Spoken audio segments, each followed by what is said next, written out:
Hi, everybody. It is the August 21st meeting of the Senior and Disabled Tax Relief Subcommittee meeting of the RTM. I'd like to call the meeting to order at 7:34 p.m. And let's start by reciting the Pledge of Allegiance.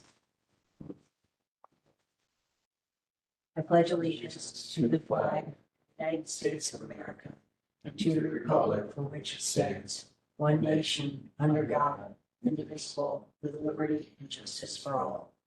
And I'd also like to ask for a moment of silence for the people who lost their lives in the flooding in Oxford over the weekend.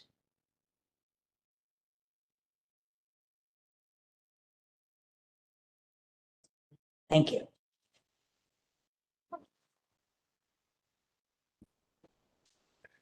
Okay, so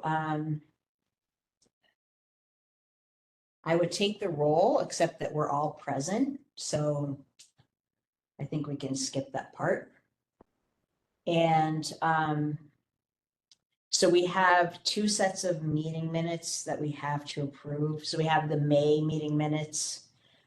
Do we have a motion to approve those? Motion. Okay, thanks. Dave, second. Okay. And then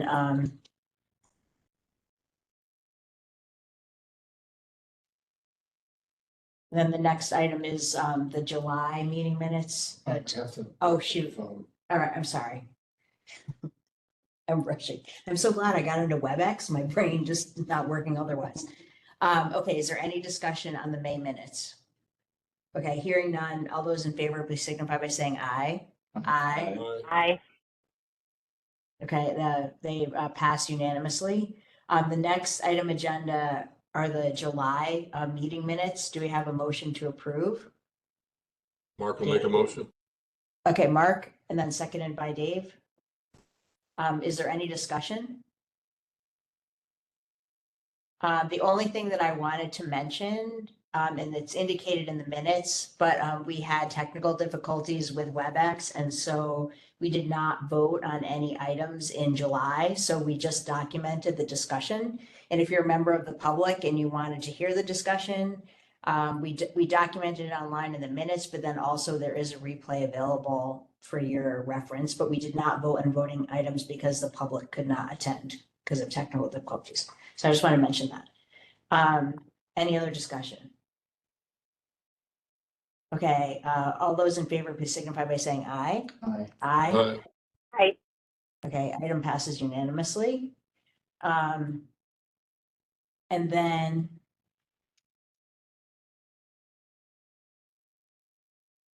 okay, great. And so then our next item on the agenda was we wanted to discuss the program design specifications in terms of income requirements and asset requirements. And we're fortunate enough to have Ross with us this evening. So I don't know if we want to just get started with some question and answer. Because I know that like the biggest questions that we had are like when changes have happened to the program in the past.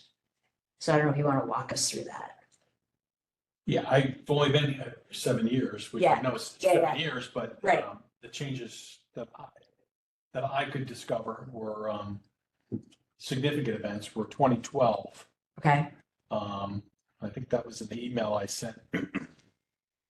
At that point, they changed from having two different benefit amounts for married versus single to just eliminating that. That's when the percentage of the tax bill was introduced. They raised the cap and raised the income level. I think there's 7 brackets and that did not change. There were still 7. That did require that they grandfather some people in because I believe the cap would have reduced their benefit. So we do have a group of people that are grandfathered in that were applied prior to 12 and are getting a higher benefit than the current program would allow. Oh, okay. That's just complexity. Okay. How many people, how many households? I don't have a count on that, but they're out there. As a percentage, rough idea, No, I have I just know that every sophomore calcing in, it's like, what, that's not right. Well, no, if they're before 2012, it's okay. Okay, And then the next major change happened in for the 21 application year. Um, that did not raise the income, but it raised the maximum benefit and it increased the cap based on the tax amount, especially at the lower end. So I think the idea was that they maxed out the lower income and put most of that benefit down at the low end. And then I gave you the summary of the program that we present before and after those changes. I think that helps you see what they did. And of course, Just to clarify, when you say they, you mean the Board of Finance, Seniors in Disabled Tax Relief Committee, and then approved by the Board of Finance, and then approved by the RTM. well, that would be 2021 for sure. Yeah. I don't know about 2012, but I'm speaking of 2021. yeah, and you probably know better than me. I believe it has to be initiated by the Board of Finance before the RTM can take up any changes. Yeah, well, that really didn't come to light until 2019. So, because the Board of Finance had never been involved previously in any changes over the years.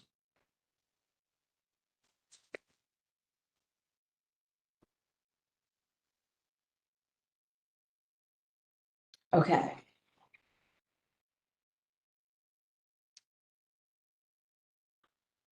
And then I think there was a question about the income level and, it is increased every year by the cost of living. And it's gone from 2012 at 70,000 to this past year, it was 86.5. So it's tied to the Social Security COLA, right? Yep. Okay.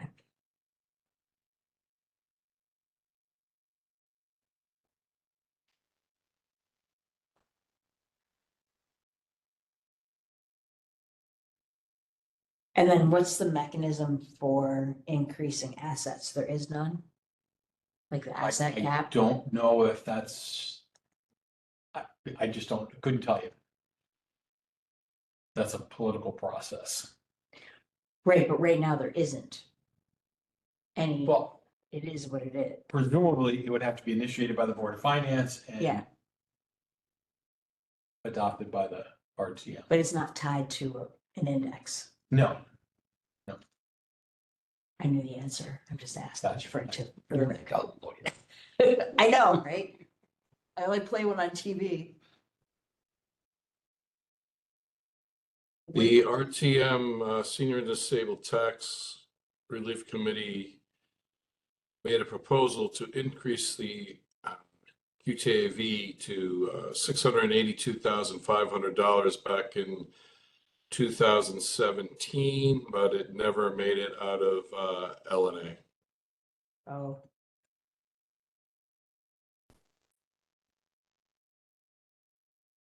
What was the number in 2017, Mark? 682,500. Okay.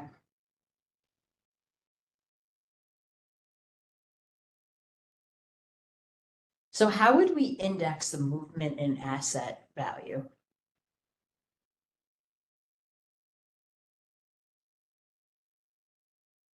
cost of living. It's not quite the same, though. Cost of living is not the same as like real estate value. Cost of living is like groceries. But it's not- and things, But but it's not assets. Assets are things that you own, like property and Right, exactly. your car and your Right. whatever. All of it. But it's also how fast the market's moving. So there's probably no way to index it. Well, I mean, you would. I think, we were talking about this before, isn't it? Like when you have, assets, don't you, when you file a tax return, don't you list your assets? No. Assets are not listed in your tax return. Okay. It's as of like statement date, right? Two, Well, this that's is why part we of the- wanted this is part of the problem of the asset test is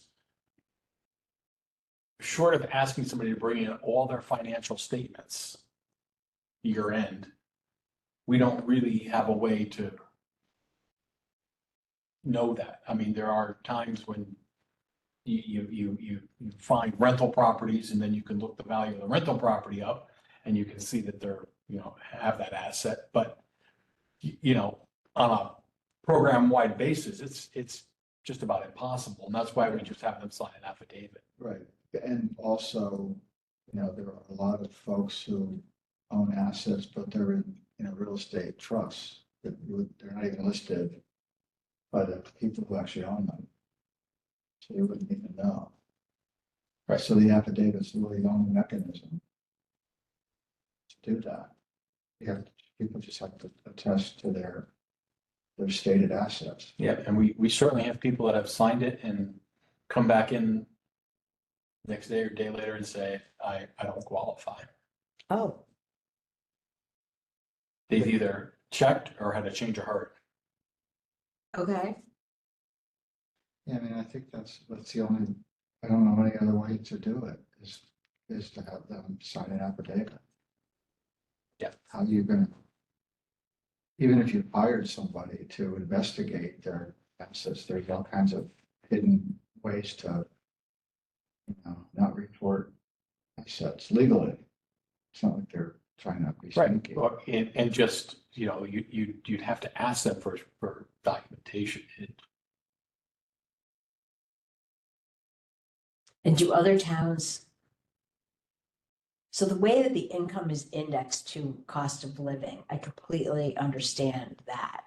It just seems like assets would move at the rate of a mix of the stock market and the real estate values. So I'm just wondering if there's a way to attach it to something so it increases every year the same So- way. Let me ask you a question. What problem are you trying to solve? It's trying to make the parameters move with the macroeconomic environment so that we don't have to keep I coming know. back and changing them. I'm just thinking you're making it maybe much more complex than it needs to be. People tell me all that all the We time. just don't, I don't see people coming in saying, oh, I'm at 700. I'm at 675. We don't, They're way off. we don't see close. Oh, very confused. okay, I get it. But, we That's good generally to know. don't have people saying, oh my gosh, I'm just over. Oh, I've never okay. heard that. All right. So, obviously there's going to be somebody that's right on the border somewhere, but So I just looked up, I just did a quick Google search and I talked houses appreciation values over years and so forth and so on. So house appreciation depends on inflation, economic growth, and zoning. But we can get an approximation by considering average past returns. The Standard & Poor's S&P 500 Real Estate Index reports an average of 4.2 per year during the last 5 years, 2016 through 2021. And then you just use an appreciation calculator. So that, it's somewhere in here that you can use some sort of calculation over past trends with indexes from a Standard & Poor's. So that would maybe capture the real estate. That's the house. But that's. only- Yeah, but your primary home is not counted in the QTAV for this program. Okay, well then. Right. Otherwise, Ixnay- otherwise that 682 would be completely out. Yeah, it'd be, Yeah. yeah, it would be, okay, and so presumably people are gaining and they're drawing off to live off of. That's true too. So you've got, Yep. it's not a steady number. Okay. If you really wanted to, my suggestion would be take the market average over 30, 40 years and say, oh, maybe it's 10% and say, okay, we're going to increase QTAV 10% every year. Some years it's gonna go up more, some years it's not gonna go up enough, but at least you're ticking it upward over time. 10% is big. It's a big, big, big. 10%? Over 30 years. Oh, okay, over 10 years. Or 30 years, over. If you want to just use a flat average and not try to tie it to the prior year. Just makes it, you could just write that into the code, 10%, and the rationale was. Somebody's got this formula somewhere. Somebody's like, you gotta do boom, boom, boom, boom. That's how you get it, right? It's gotta be somewhere in the world. I mean, we haven't asked other towns this question. I mean, I have all the details, but It's not a common, I didn't see anybody else tying the increase in QTAB to anything. I didn't see that mentioned anywhere. it's probably more common that they limit the value of your primary residence. So in 2017, this committee recommended, there was a proposal to increase that from 682.5. It was said to, No, from 650 to 682.5. And the okay, idea around it was that people were saving more, had more assets, were building their 401ks or their IRAs, and that they were living longer, so they were putting more money away. And you have to start drawing down on that, I think, is at age 72 on all of those things. You have to take out X amount per year.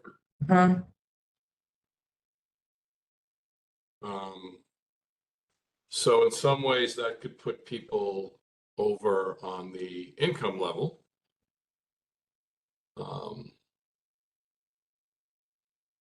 But it also reduced their assets. So it's a kind of, it's a tough thing. I mean, that was really it. It was just more people were saving more money and living longer, and that hasn't changed, that number from 650 in what, 12 years now? Yeah. I don't recall, you'd have to look back. I don't recall what it was prior to that and when that change came. So if we did 650 from 12 years ago and assumed that it moved at the same rate as COLA, might not be the right measure. Let's just say 4% a year, which is probably pretty conservative, right? So it'd be 650 times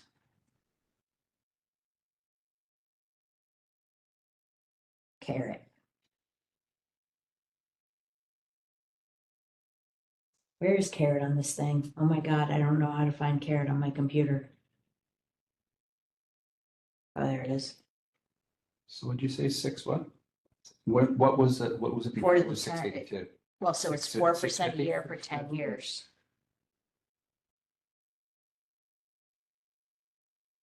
And what Well, about- year one is $26,000.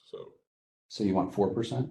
So you're already at 676 in 1 year, in 1 year. So you can't, doesn't work. It doesn't work. So that doesn't work. 10 years is 962.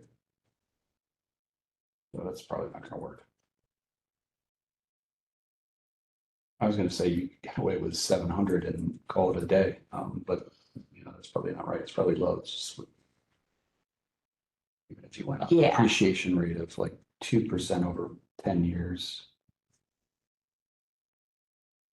you'd get to 792 over 10 years from 650.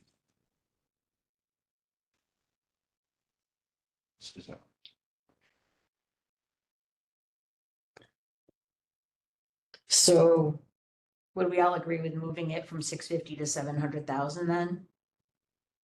Certainly. Would say it's a step in the right direction, but I think that we really have to we have to say why we did that, and you know, there's got to be some math behind it, and something else. We're just throwing a dart, right? I don't have enough information to agree to that. I don't know. Well, we know it needs to be a bigger number than it was in 2012.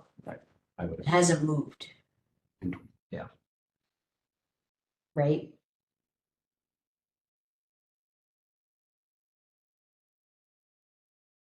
So we have to decide on a rate to move it. Mark, what was the decision? How was the decision made to go from 650 to 682.5?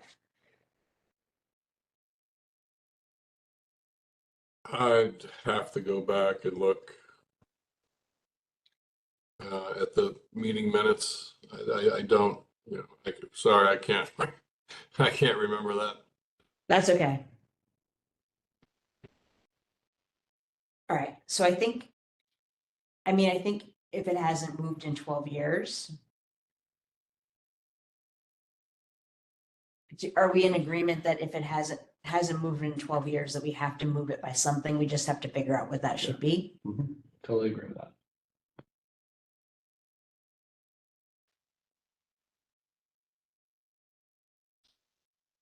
Not sure. What's coming up for you, as they say? Well, I guess I'd like to know the justification back in 2017 for the suggestion by the SDTR RTM committee.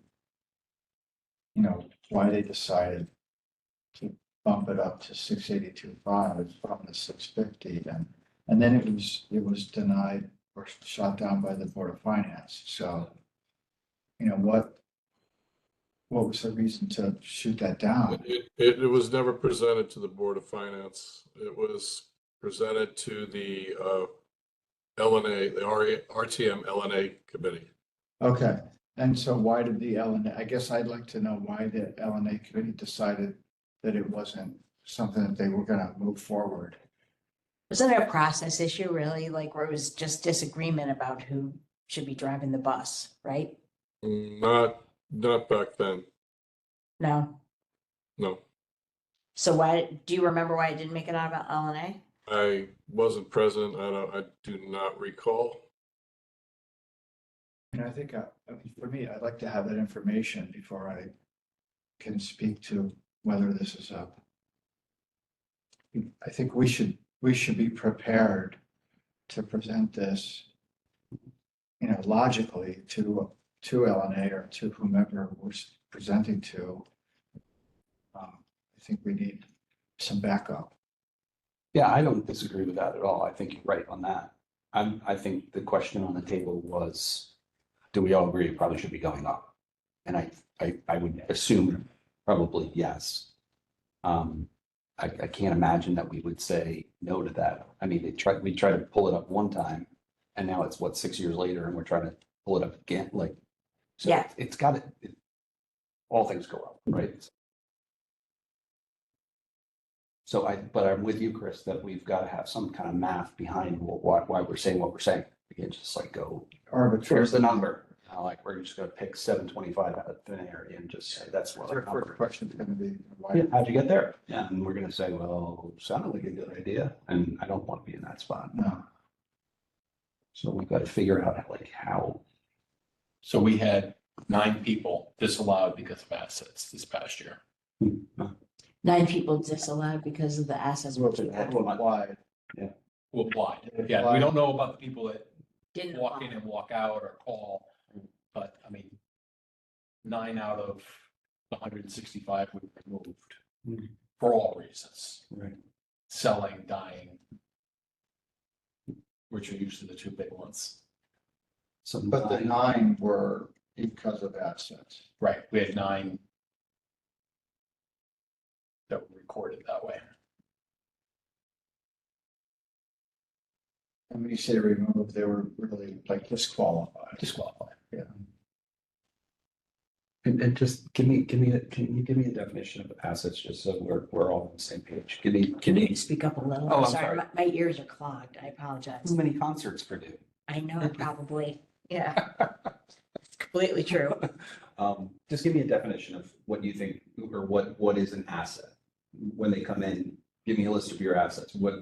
But does give you the sheet look the like? sheet we Yeah. hand out. I can Yeah. send that all to you right now. Yeah, I'm just curious. It's- You I mean, know off the top The of your primary head. things are second homes, Mhm. 401ks,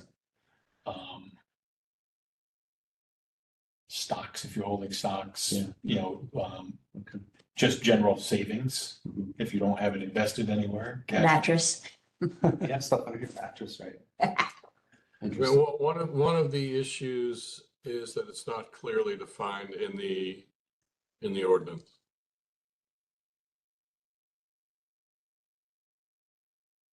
If you look under section 95-8, conditions for eligibility, it's not clearly defined what QTAV is, except for the fact that it doesn't include your primary residence. Okay.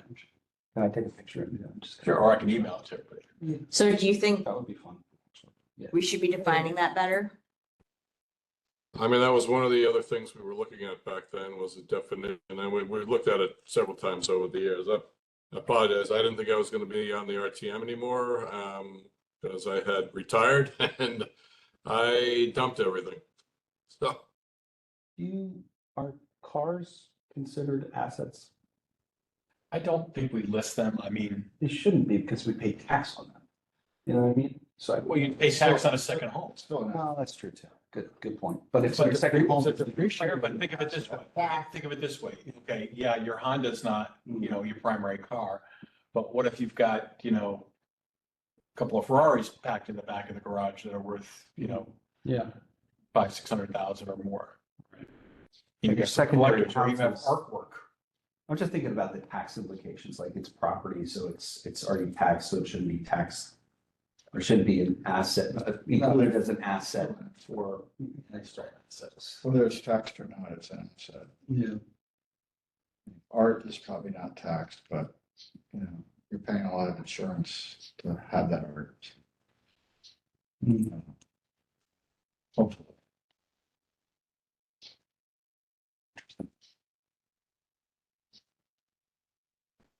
Just quickly send that to you guys. Thank you. Thanks, Rose.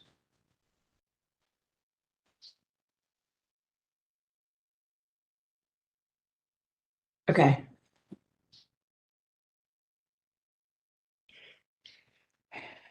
But the 9 folks or 9 families that were disqualified, it was because in your estimation, they exceeded the 650. No, it would in all likelihood be that when we presented them with the affidavit, they said, I'm over. And we had taken the app at that point. Sometimes we don't find that out until we're all through the process. Or these could be people that did the app, left, and then came back. And said that they're not gonna continue with the process because they don't believe they qualify. Yeah, usually that's what happens is, okay, we'll kind of walk them through it. Here's the income, here's the asset and, the basics. And then if they, a lot of times they'll just walk out. So we never take an app for that person. Okay. If they come in and we start the process and then we get to that point and it happens and they read that and say, oh, I've got this and that, I'm over. So We don't at, get the details. at this point, we're still at the point where we're trying to increase participation, not decrease it. And raising the asset threshold for now would decrease participation. Yes. It would. Yeah.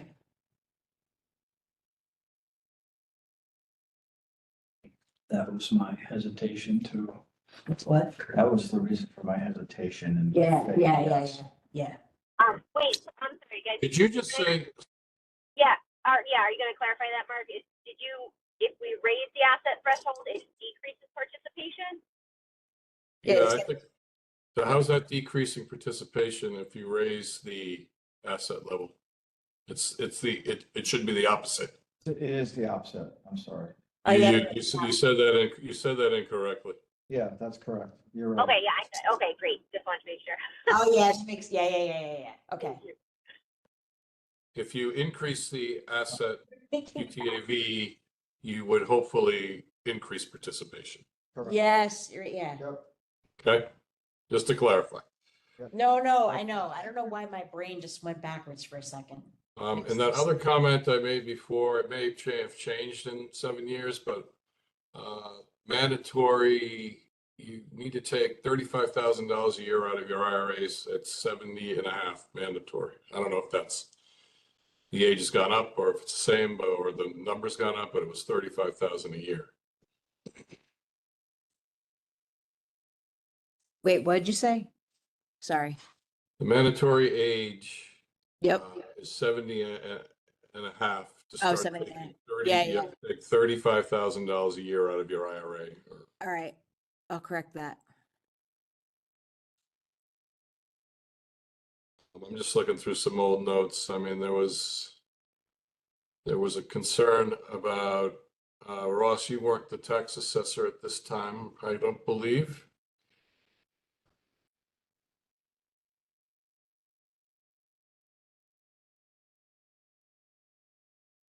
Yeah, it was Ken, right? What year was that? This is meeting notes from March 30th of 2017.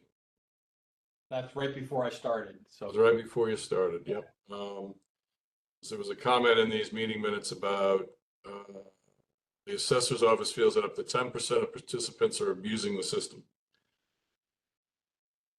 And somebody made a recommendation that maybe we should be randomly auditing 5 to 10% of the applicants per year. I don't know if that ever happened, but An audit in what way? Like audit their assets? audit whether they're truthfully telling what their asset level is. Yeah, that's a hard one. Yeah. I mean, you'd have to go back and tell people, we want all your bank statements. I don't know if you could compel someone to do that, but we did have Connie audit us recently. But that was more of our taking the apps, not so much what they're presenting. Yeah. No, I'm just flying through some old meeting minutes back then, just trying to see if I can find out what we had said about. The only other idea I've ever thought of how you could check their interest-bearing assets is to look at the amount of interest income they have Oh, on their tax return. And Right. if you knew about what the going rate was for the past year, you could ballpark it. But it's certainly not going to be very accurate, but it'll, tell you the difference probably between a couple 100,000 and, $1.5 million. that makes sense. Okay, so I guess my preliminary question is, would we all be in favor of increasing the QTAV?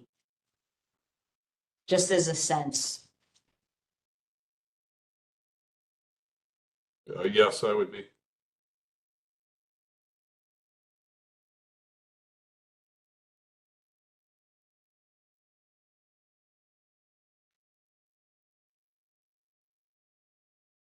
So like a sense of the body.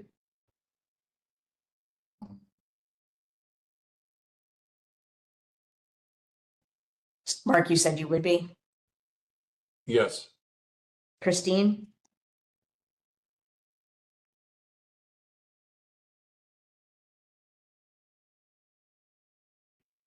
Sorry, guys, I'm having trouble. Can you say that one more time, Sharon?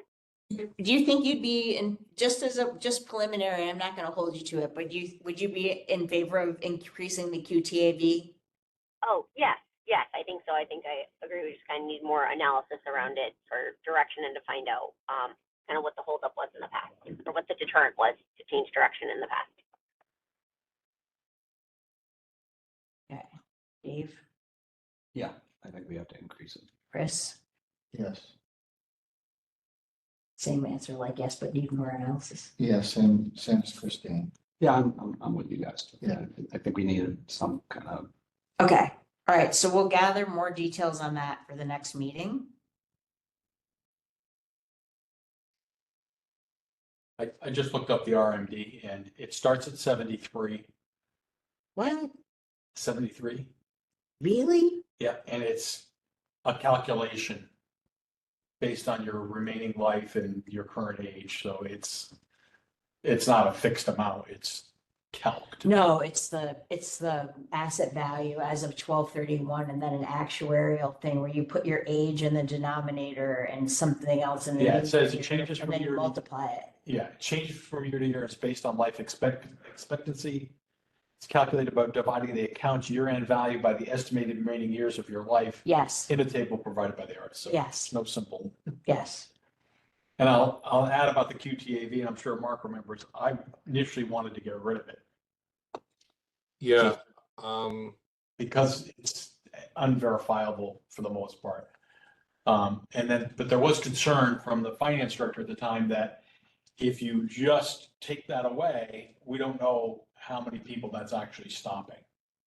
So you could have a large influx. Yeah, So maybe the answer to that is you raise it up, phase it out. yeah, I think we've had many discussions on using a different mechanism than QTAV to, as a qualifying item. It's gone back and forth over what, 8 years, 9 years I've been on this committee. Because this committee changes every 2 years, the people on it, so. I mean, I think that my issue is that there really hasn't been, we haven't been successful in making changes. So I don't think we want to go too big to start. Just because there's been difficulty with the process, like difficulty getting these changes through the bodies. So my opinion is, like, if we come up with some math that makes sense, that would move QTAV from 2012 to 2024, and then give it a little extra wiggle room, like you say, let's just see what happens. If we increase it to a point where we get an idea of how many people how much it would move the needle, then we could think about phasing it out. If we see what a $50,000 or $75,000 jump makes, then I just say, at this point, we're just talking to each other, and we have to have a joint meeting. The Board of Finance doesn't want to do anything right now, I don't believe. So I don't even know if they've formed a committee. If they have, we need to have a joint session with them and discuss what we're thinking, what we would potentially like to do. yeah, I mean, And we don't have a lot of time to get things through bodies before the next application season starts. I mean, it's almost September.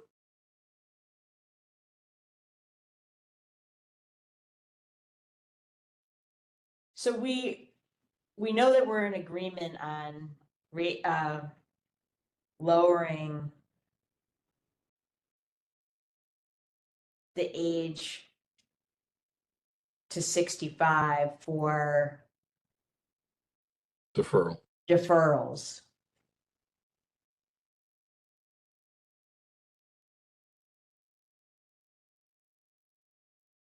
And then the income It seems like we're okay with the income because the income is tracking to the Social Security COLA increase, right?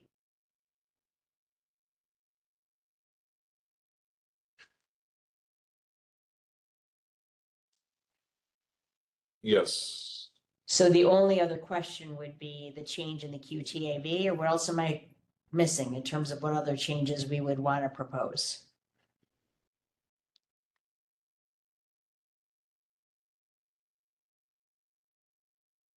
I mean, truthfully, we don't need to reinvent the wheel here. I would suggest you ask Jill Vergara for the presentation that was made to the Board of Finance back in 2019.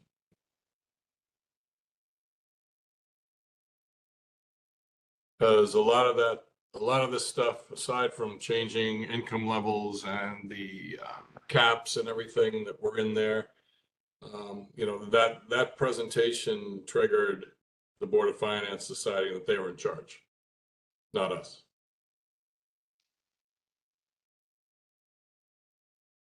But even without taking action on income levels, it's been moving with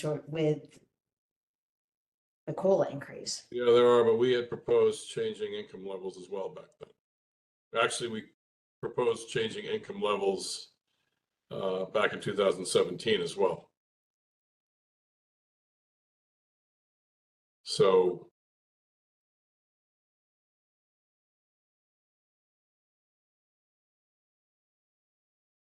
but like I said, now everything's changed. We're not in charge. We can have ideas. We could probably present them to the Board of Finance, but we're not in charge of the fiscal decision on this until it comes to the RTM.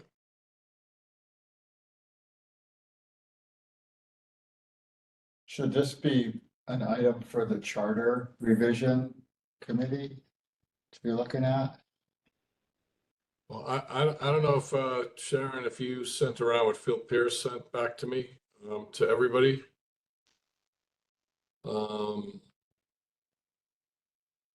But let me pull it up now.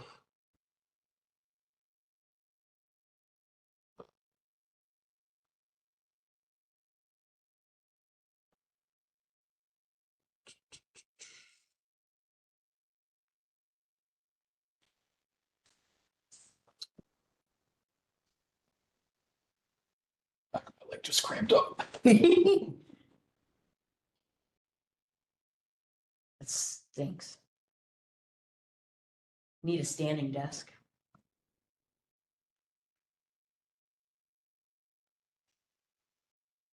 I thought I had the presentation from Jill, but I can't find it. Yeah, we have to. I do have the Fairfield Senior Advocate letters at that time. Yeah.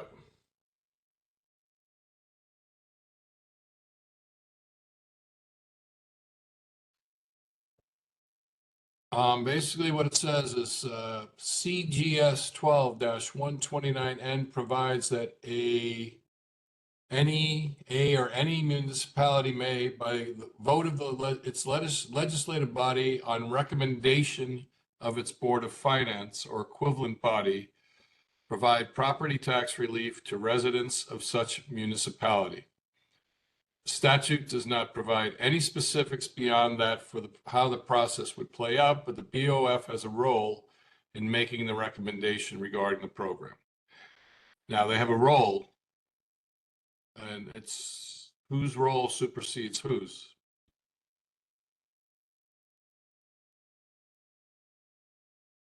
Do we make a recommendation to the Board of Finance, then they decide what they want to do with that recommendation or form their own recommendation, and then they bring it back and then they approve it or not approve it. And if they approve it, they bring it to the RTM for a vote. They need to get confirmation from the town attorney. No, I mean, basically at this point, they have a role. Board of Finance has a role. It's just,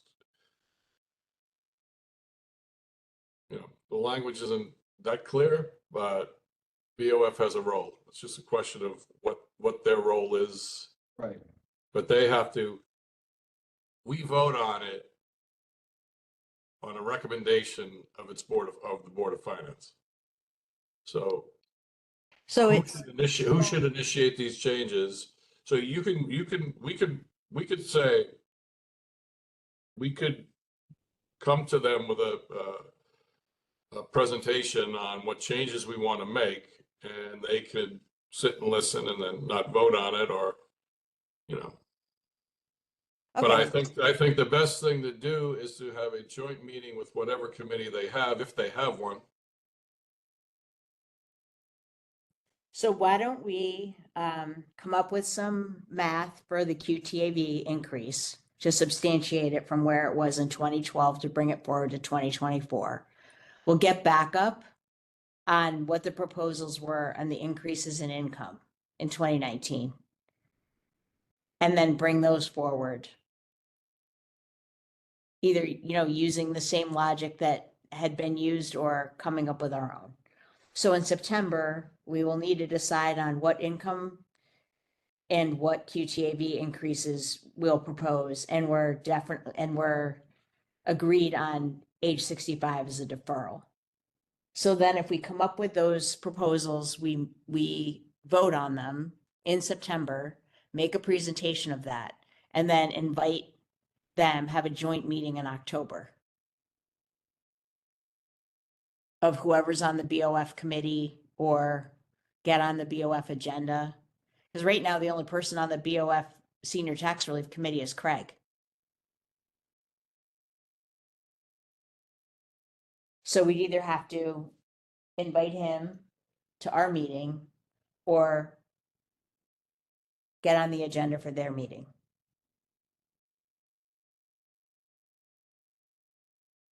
Just remind us, Ross, like what's the drop dead date for the ordinance to be changed for the next application season? February 1st. I was just gonna suggest you work backwards, Correct. because I think it had, once something gets approved by the RTM, it has a waiting period. 2 months, but we can vote to move, once it gets out of LNA, we can vote. If we have a 2/3 majority, we can vote for it not to sit for 2 months. We can expedite it by a month. So it'd have to be approved in December. So the 1 month expires in January. Yeah.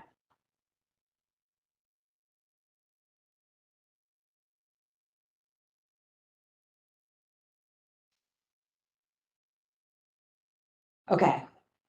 All right, so our game plan is then at the September meeting, we'll make a decision. We're in agreement about age 65 deferral.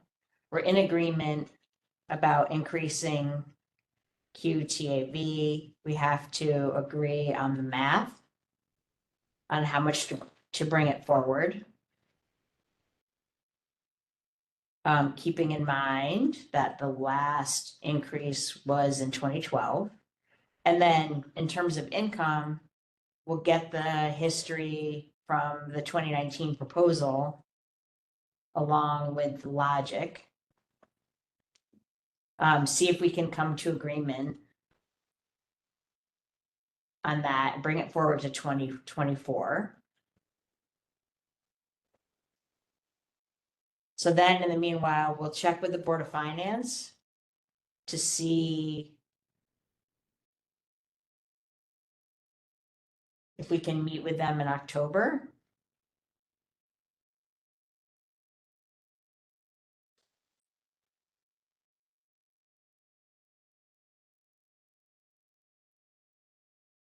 And then November, December, it sits with RTM.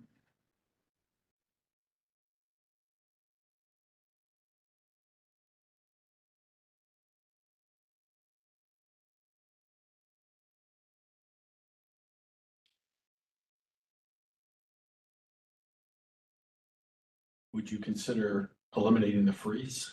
What? Would you consider eliminating the freeze? We've Yes. never had a participant. Yes, It's a program that makes no sense. By the time your taxes go, you can only be on it for 6 years. So by the time your taxes increase enough to make it worthwhile, you have to switch to another program. So the lowest amount you can get, not counting the percent of the taxes, is $1,500. So you're gonna go up $1,500 in 6 years? I mean, the chance of that benefiting you is slim. Plus, you haven't gotten that 1,500 for the prior 4 or 5 years before it got to that point. It's interesting. There's really no reason to ever select it.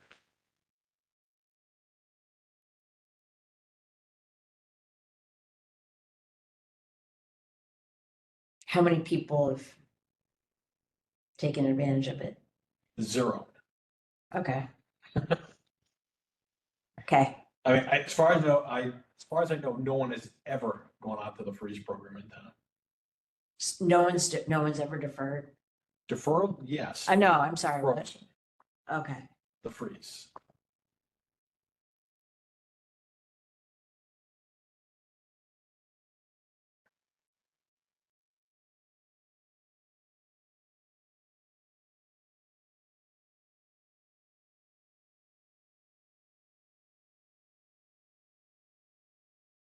Okay.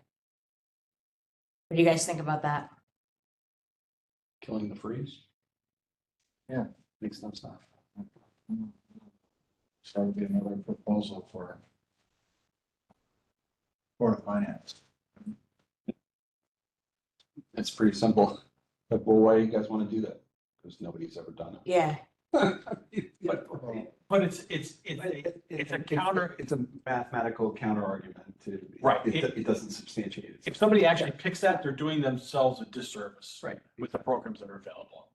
Because there's better ones to choose from. The credit is far better. Right. It's so generous that it freezes. Okay.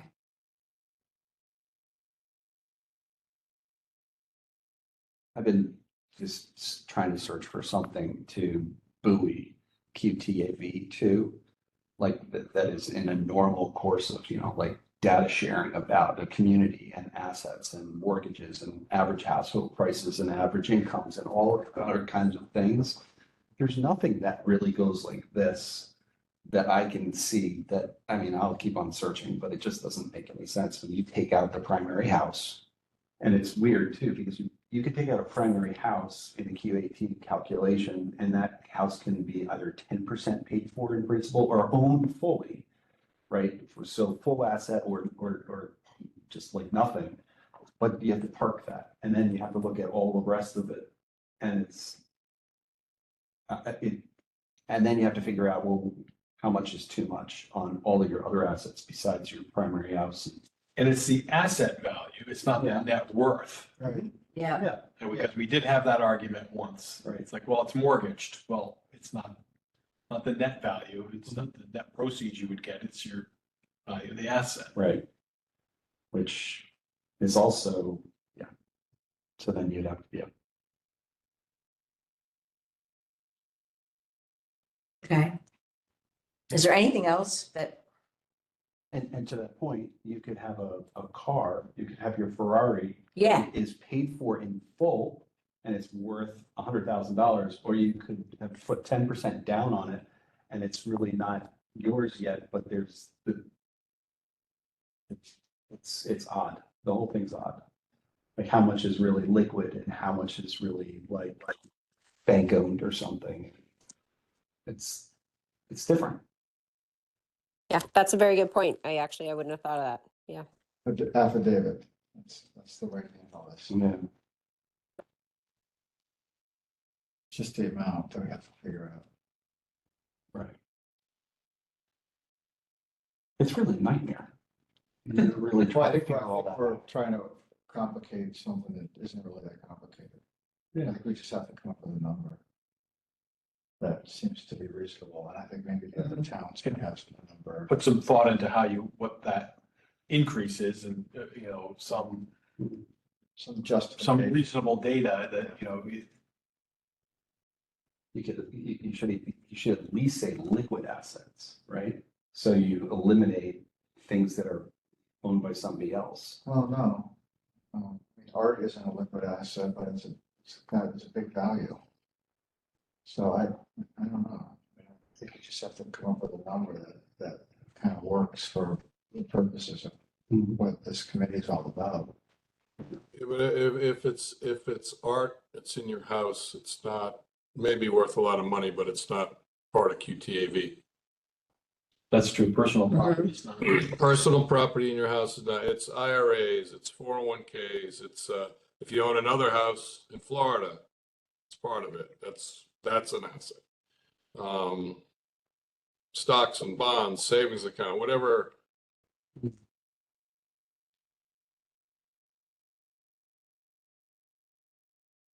I know Ross just sent the sheet out, or he's gonna send it to us. It's, you don't include cars on there, right? You don't include. No. But Yeah.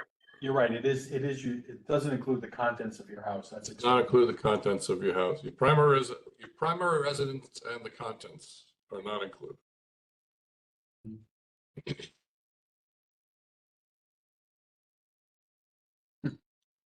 So cashier. I'm sure there are people on this. I'm sure there are people on the credit program that outright on their house for whatever it's worth, but they're on this program because they have a very valuable asset, but they don't have any money. Right. What if stuff's inside of a revocable trust? I'm sorry? What if something is inside of a revocable trust that's not listed here? Again, I think we're just. How do you find it? Too complicated. I mean, anybody who's got any wealth puts it inside of a revocable trust. So, and if a trust is not listed here, I think that's a loophole, but because your cash, your checking, your 401, your everything that you own can be inside of a trust. Inside of a revocable trust, and when you die, it's part of an irrevocable trust. And a lot of people who have a lot of wealth put everything in there, all of their equity securities, Other real estate. all their real estate, their secondary houses. Yeah, but. It's all inside of a revocable trust. That's right. So that's a big loophole. Just.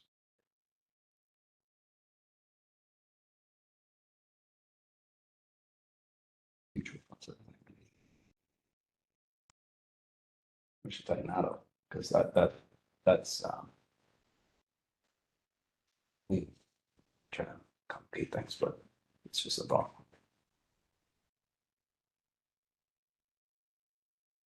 All right, what else haven't we thought of?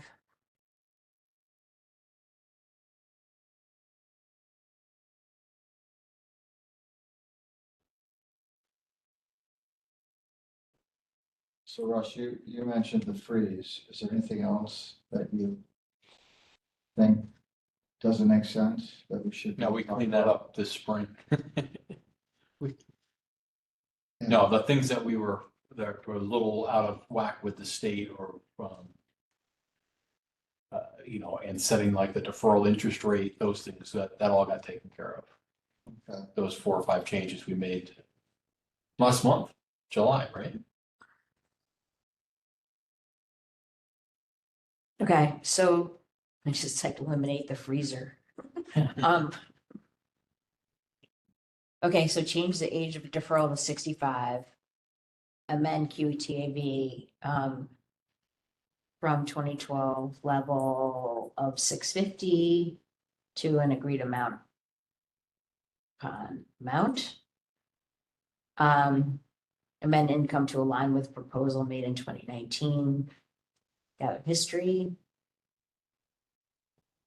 and then eliminate the freeze. So those are our 4 items to accomplish for September. I just want to say, I wasn't recommending that we align to what those numbers were, because they've obviously changed since then with COLA and everything else, but I'm just Yeah. saying, I think you should go back and look at that presentation Right, we would go back and look at the to get an presentation. understanding of what was presented back then. Because if the nu- we if the sat in num- front of the Board of Finance for 2 hours or more. But if the numbers make sense and the methodology makes sense, then we would take that methodology and pull it forward 5 more years. Yeah, so I think you should reach out to Jill, unless I can find, I've been looking through all my emails, I can't find it, but it's probably in the Board of Finance agenda, and I don't know when, summer of 2019. Summer what? Backup 2019. Okay, 2019, I don't remember when exactly, maybe it was September of 2019. okay, If we go back and look at their backup for that meeting, okay. it's probably in there.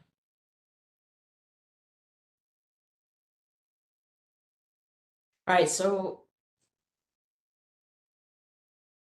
All right, so we can check into that. Does somebody want to take the task of figuring out how QTAB should move? Like what rate we should pull it forward?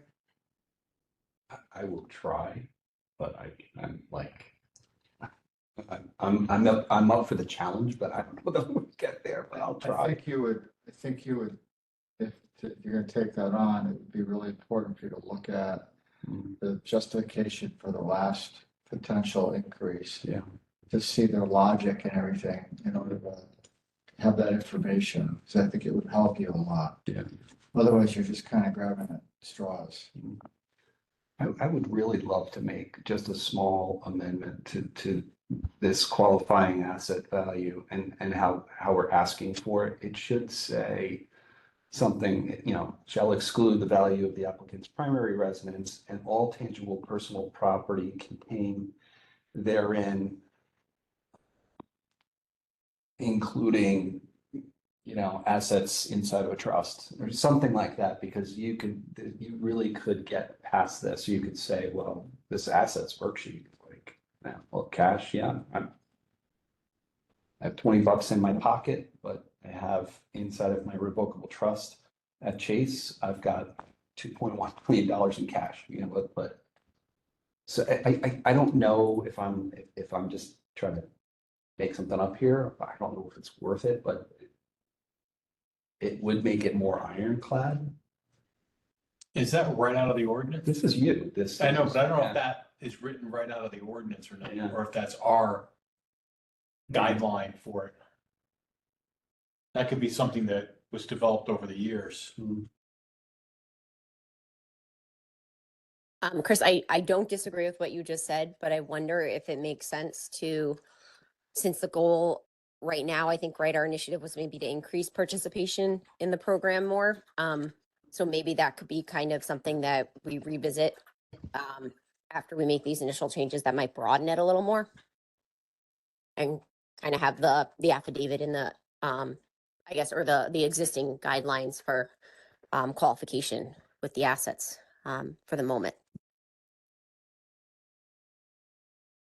Yeah, so put that after we get through this part, look at the definition again afterwards. Yeah, I guess if I'm understanding the goal correctly, to increase participation, then maybe we don't want to make too many changes that would go in different directions, right? So we can kind of see how we broaden things and how we open it up to bring more participants.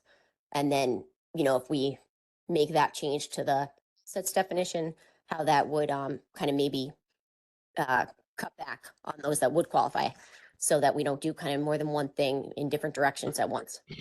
Yeah, I agree. I mean, I think just from experience, think you listed 4 things, Sharon, that we're biting off more than we can chew. I mean, you should be looking at, I don't want to say it's low hanging fruit, but we should be looking at the deferral age. We don't do anything with the credit program. I was just recommending you look at what was presented, or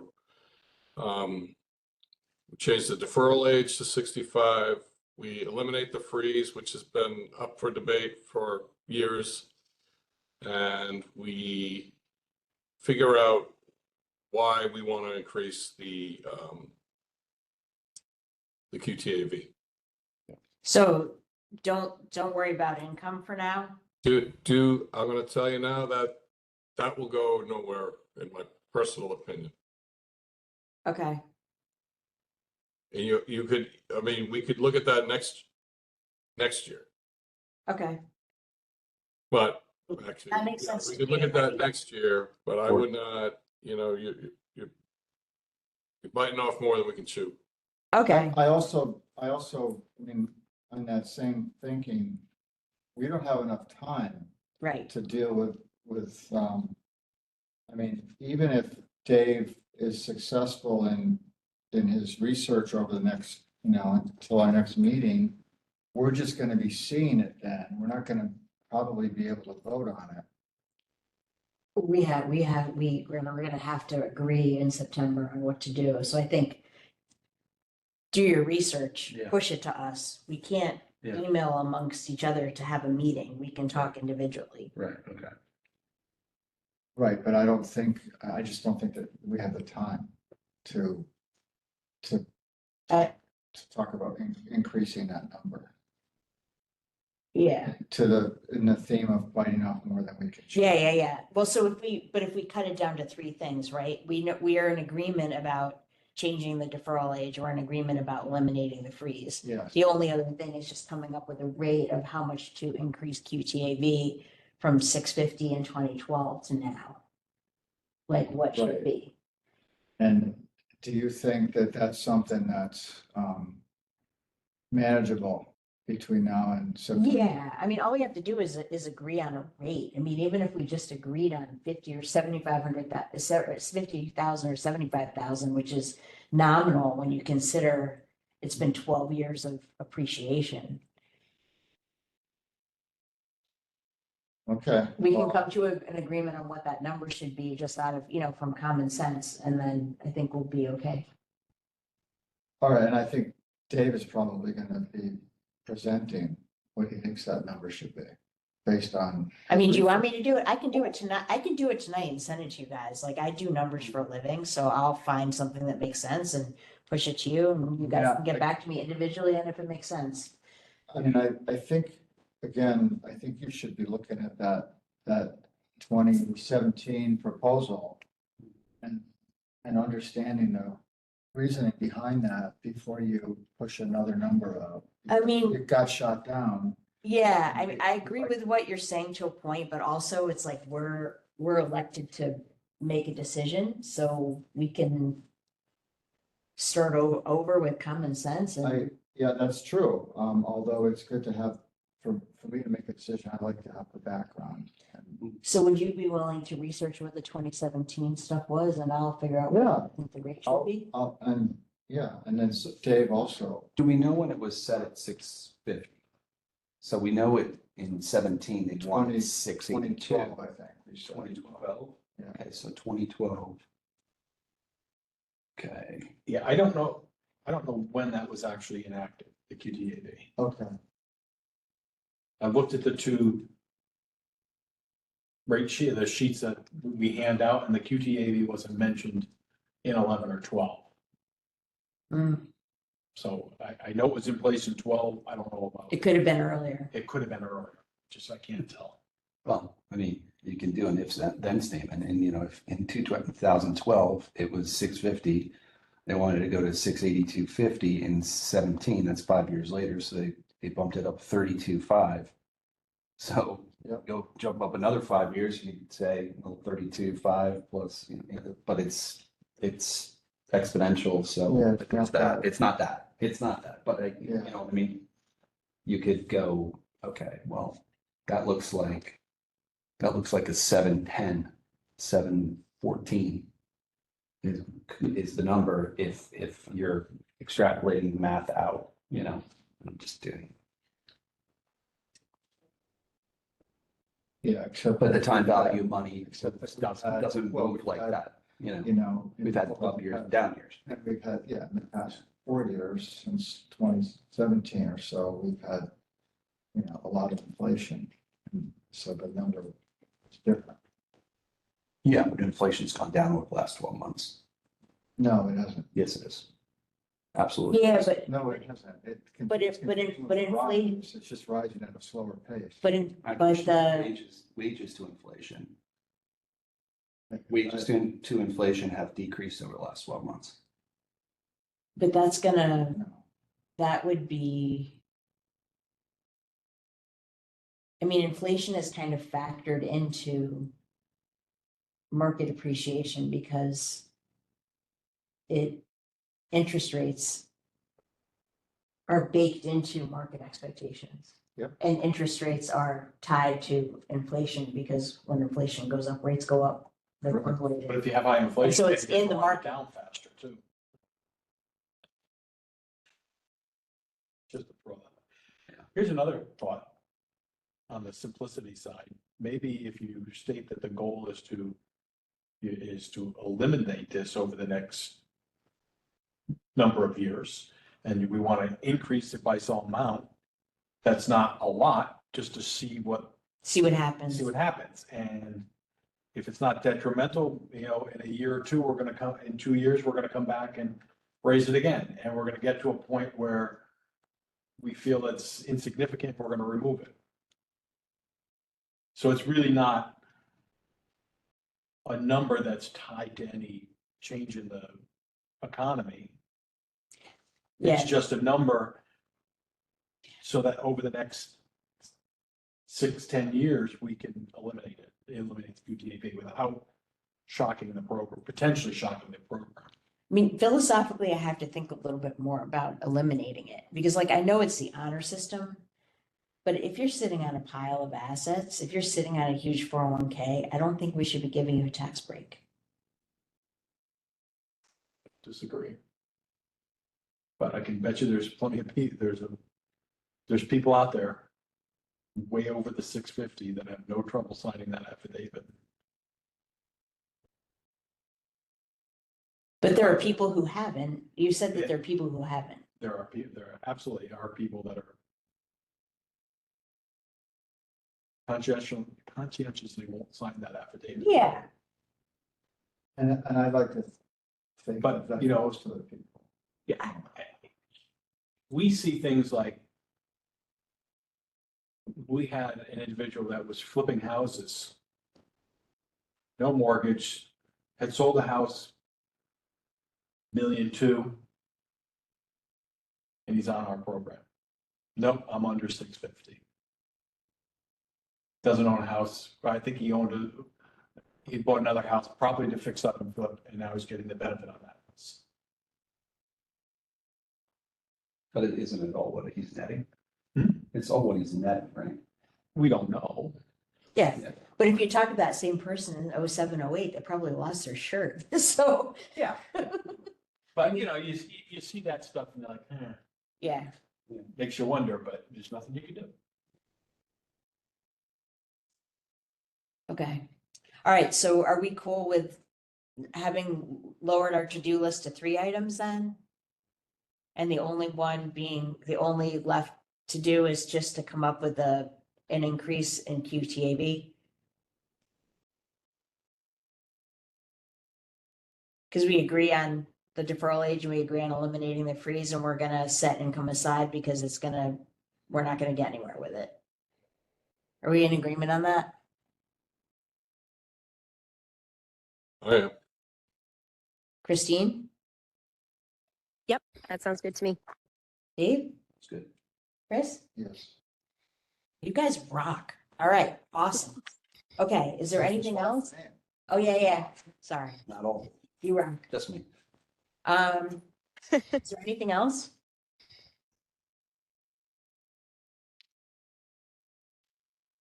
Okay, hearing nothing else, can I have a motion to adjourn? It is, just for the record, it is, 8:49. okay. Oh, sorry, 8:49. I'm so sorry. Can I interject before we do that? Is there, so for next steps for the figure, or did you say we're going to speak kind of offline about that individually, or what was is Dave looking into that, or what are we thinking? Yeah, well, so We have there's to have two it for ways, next month, right? there's two ways we can go about increasing QTAV. Like one would be to come up with a rate of increase and the other would just be coming up with an absolute dollar amount and say, we're gonna try increasing it over time to see how it impacts participation in the program, right? So we could just say 50,000 or 75,000. Oh, okay. So are we going to go that direction then? I'll give you guys a multiple choice for next time and I'll send it to you early in advance. So if you want to discuss it with me directly, we can do that. Just, we can't discuss as a group. Does Okay, that make sense? but our goal is to have something for the September RTM. Is that correct? For our September meeting, because then and Oh. in addition to that, I'll contact Craig Curley because we either have to meet with the full Board of Finance or meet with him because he is the only member of the Senior and Disabled Tax Relief Committee of the Board of Finance, Okay. to try to get with them in October, so then we can get this to LNA in November. And then we would have to, Mark, what would be the mechanism, right? If we have 2/3 vote, then it doesn't have to sit on the agenda for 2 months, right? Correct. So then we could vote on it in December. That would still give us a buffer of January because we need it by February. Yep. Okay. Thank you for clarifying. So I'll talk to Craig. Now that, we have consensus, I'll talk to Craig. And who do we think has the silver bullet as to the methodology that they were at 650 and then they wanted 682.50? Who do you think knows that magic? I mean, Is it Jill? Is it like somebody back in 2017, right? Mark doesn't have it anymore. So who do we think might know the theory behind the increase and how they came up with the 32.5 above the 650? Because that's going to be part of my research, and I'm going to go right into a wall because nobody's going to remember. I mean, that's a question for Jill Vergara, I think. And I'm also, She wasn't on the committee in 17. wait, in In all her work, that was not. 17, 19. 17. She wasn't on it in 17? No, Oh, I didn't know that. Okay. it was Cindy, Before I started. Cindy Perham, myself, Hank Ferentz, Alex Durrell, and Tom McCarthy was the chair. Are those people alive? Kidding. Yeah, I know, right? Yes. Well, There. I am. I mean, I think it's in it's 7 years ago. You think? I think we come up with logic and Yeah. we get buy-in from the Board of Finance on it. Yeah. Okay. That's just, We're probably not going to find that nugget, is what we're saying. We're going to have to come up with an alternative methodology. yeah, but They're even if just it's, saying we're our own committee. We Okay. can just Yeah. rely on our own Yeah. research and come up with our own. I mean, goal. truthfully, I believe I proposed to make it 750. The details may not be We had available. debate about it.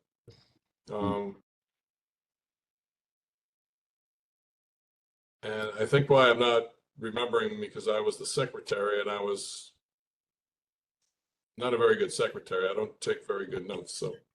so if it's not in the notes, we're blaming Representative McDermott. Yeah. So does the website go back to? All right, so we're gonna find out what we can about the 2017 deliberations. If we're not able to come to, Does the website go back that far and do they have that information? I don't know, but if we can't find those details, then we're gonna, It should be an archive somewhere. It should Yeah. be there somewhere, but They have I can't recall. I think Did we video we stuff back were then? on Fair TV. I can't. Do we have phone calls back then? Well, okay, sure. but if not, I mean, I'm That's my, certain that that's my we, first stop, and then if not, then we're just Yeah, throw I our hands think- up and say, here's our method. yeah, I think we just come up with some logic and Right. Okay. I'll look under. I do this stuff all increasing day long, assets, like increasing and decreasing assets over time, blah, blah, blah, methodology, yeah, it's there somewhere. as long as it's rooted in common sense. Yeah. I'm okay with it. Yeah, I mean, nobody's gonna say it's $1 million, somebody's, it's somewhere in And think between. about how much the world has changed since 2017. Well, and up and down. Yeah, exactly. That's what I It's mean. not It's all- it's not this, it's a- it's not this line, No, so much has happened since then that I would even say that whatever methodology was used then might not apply now, because think about Right, everything sure. that's happened. Yeah. The Dow's been at 19, the Dow's been at 40, right? The real estate market's been up, it's been down, it's Right. crazy now. So I think we need to look at it with a modern lens. Mhm. Yeah. Okay, any other discussion? Okay, seeing none, can I have a motion, just for the record, it is, what time now? 8:55. Okay, 8:55. Can I have a motion to adjourn? So moved. Thank you, Chris. Do I have a second? I'll second it. Thanks, Christine. All in favor? Aye. Aye. All right, great. All right, thank you, guys. All right, good night, guys. All right, thank you. All right.